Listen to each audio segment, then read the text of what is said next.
Hello, my name is Simon and this is the Retro News Roundup.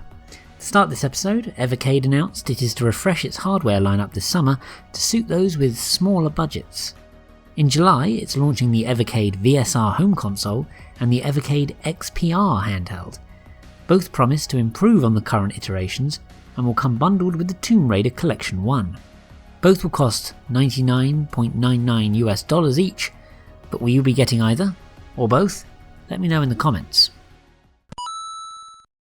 Let's start with the Switch, which received a new Egg console re-release in the form of Dragon Slayer 4 Drazzle Family, as well as the Epics Collection handheld, which includes 6 Atari Lynx games, including the excellently titled Todd's Adventures in Slime World.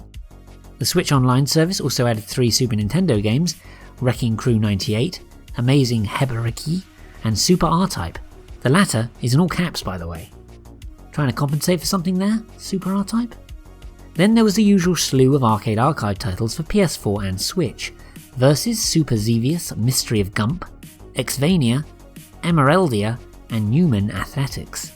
Newman Athletics, surely they'd be better off racing in cars. Next, Star Wars Rebel Assault 2 The Hidden Empire stormed onto the PS4 and PS5, and there was a multi-format release of Front Mission 2 Remake, arriving on PS4, PS5, Xbox One and PC. 2 new Evercade carts were released last month too, Sunsoft Collection 2 and Pico Interactive Collection 4. The latter includes cult classic Glover, a game certainly worth handing over some cash to play. Well, that Evercade news was too big to just put in here, wasn't it?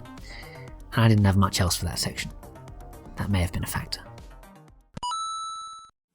Let's start this section with 6 new ZX Spectrum releases: the 8-Bit Wars, El Bigotudo, Genesis, Penguin Attack, Hell Tank, and Innsmouth. Next, a quartet of Commodore 64 titles: Cats and Critters, Kazik in the Underworld of Tema, Timo's Castle, and Spinning Image. There were then 3 Amstrad CPC games created last month as well, including Auto Amy, Paranoid Zero, and The Key, Episode 1. Then to round off the new homebrew, Trucho was reeled in by the MSX, Formula V20 1985 revved onto the Commodore VIC-20, and Condi Crush was devoured by the Commodore Amiga, C64 and Plus4. Not a perfect fit for this section, but multiplayer combat title Infantry Online, released by Sony in 1999, has been re-released under the name Free Infantry on Steam. The original had its servers closed many years ago, and was often considered the world's first massive multiplayer online isometric shooter. Does that make it worth investigating? Only you know the answer to that, I'm afraid.